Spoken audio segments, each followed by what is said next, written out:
realized I was still here. And I felt like the big guy upstairs at that moment had reached down and handed me what I call life's golden ticket. Like a second chance almost, you know? It was like,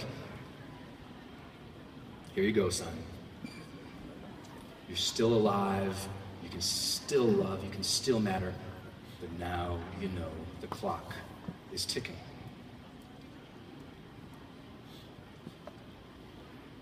I remember getting that ticket. I just thought, I will earn this. You know? I will earn this chance, this gift of being here. I will earn this life. And I just had this moment.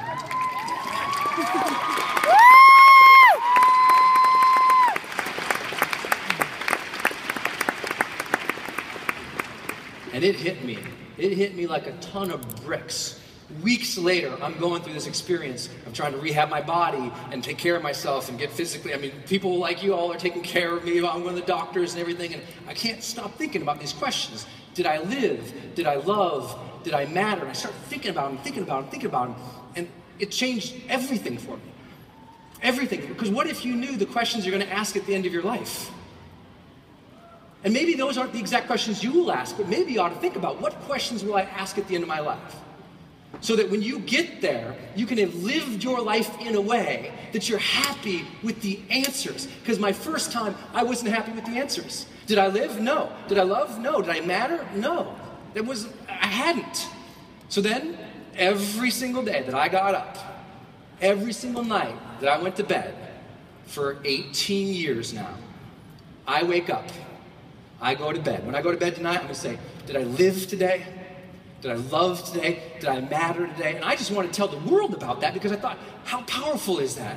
And I know that so many people in their lives, there's transition points. There's days you wake up and you don't feel good about yourself. Well, how do you aim yourself? You aim yourself to live the life that you want to live, but you have to be conscious about it. You have to be designing your life, not just puddling through.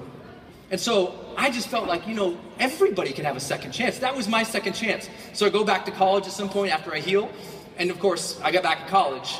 Have you ever changed in your life? And you show up and nobody else around you changed and they think you're crazy? They're like, what's wrong with you? And you're like, what's wrong with you? I'm alive now. I'm living now. I'm good. What's wrong with you? Don't judge me because I'm happy. Don't you want to see I'm happy? Like, come on.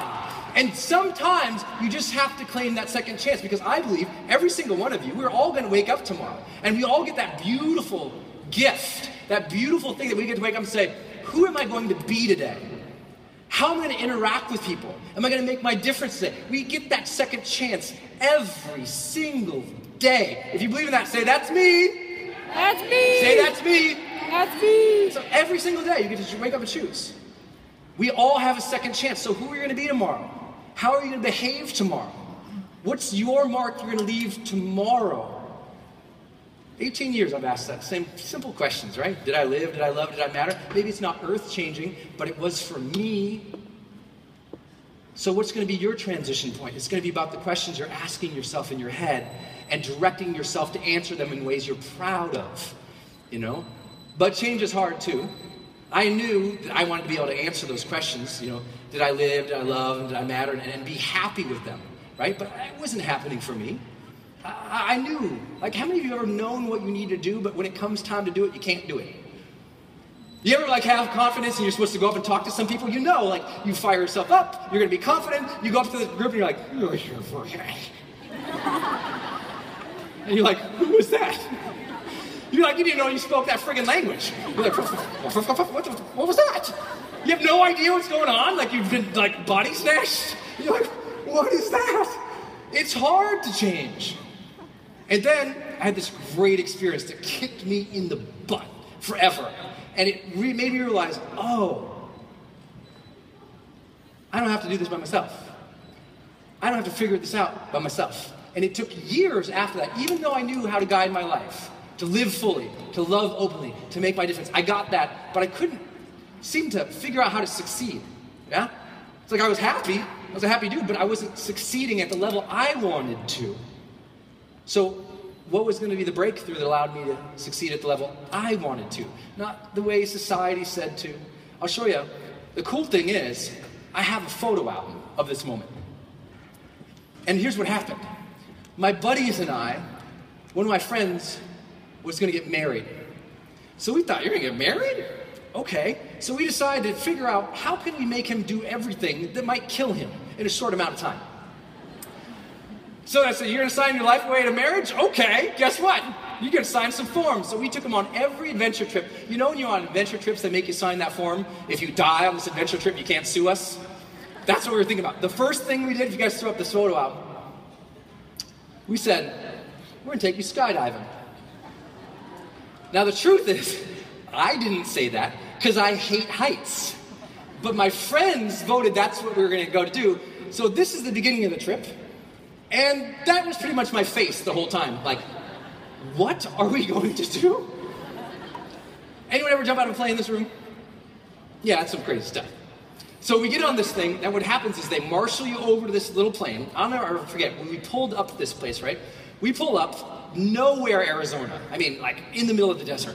We pull up, I'll never forget, as we pull up, there's a barn where we can see the plane. And a bar. And I'm like, I'm not getting out of this truck until we see which building the pilot walks out of. I was like, this is not normal. This is crazy. And then what they do is a little tiny little bastard of a plane with the hole cut in the back. There's no door that opens. It's just open. So we crawl in this thing, and they take you up, and you're going to go all the way up. I mean, you're going to climb in 5,000, 6,000, 10,000, 11,000 feet. You're going up, man. And I'll never forget, this picture is about 5,000 feet in the air, which is like 4,999 feet higher than I'm comfortable with. There's a reason I'm standing this far back on the stage. I hate heights. So we're going up this thing. That's the fakest smile I've ever had in my entire life right there. You know you gotta do that for pictures? The guy on my left, I'm pretty sure he's high. I don't know what his deal is. The guy on my right, he's the dude who's gonna strap to my back. We're gonna go tandem, they call it. So he's gonna strap to my back, and he's gonna guide me through this process and jump out of the plane with me. So as we're going up, I'm freaking out. I'm shaking, I'm sweating. And he's like, not saying anything. No comforting, no nice things. I want to hear from my mom at this point. Nothing. He's just kind of looking at me, and I'm like, hey man, hey, what are we supposed to do again? Because when we were on the ground, they took us through this orientation. And they showed us this nice video, and they made us practice things. But have you ever been so scared you can't hear a damn thing anyone says? I didn't hear anything this dude was telling me. So now we're at 5,000 feet, and I'm like, hey, what do I do again? I missed it. And he's like, oh, you weren't listening? I'm like, oh. He says, you'll figure it out. No, man, it's funny, you're funny, but, you know, I'm pretty scared. Doesn't say anything, just sits back. You see how far away he's sitting from me? Keep going, keep going, keep going, keep going. Finally, the plane tilts. My friend, one of my best friends in the world, sitting across from me on the bench, he and his guys slide down the door.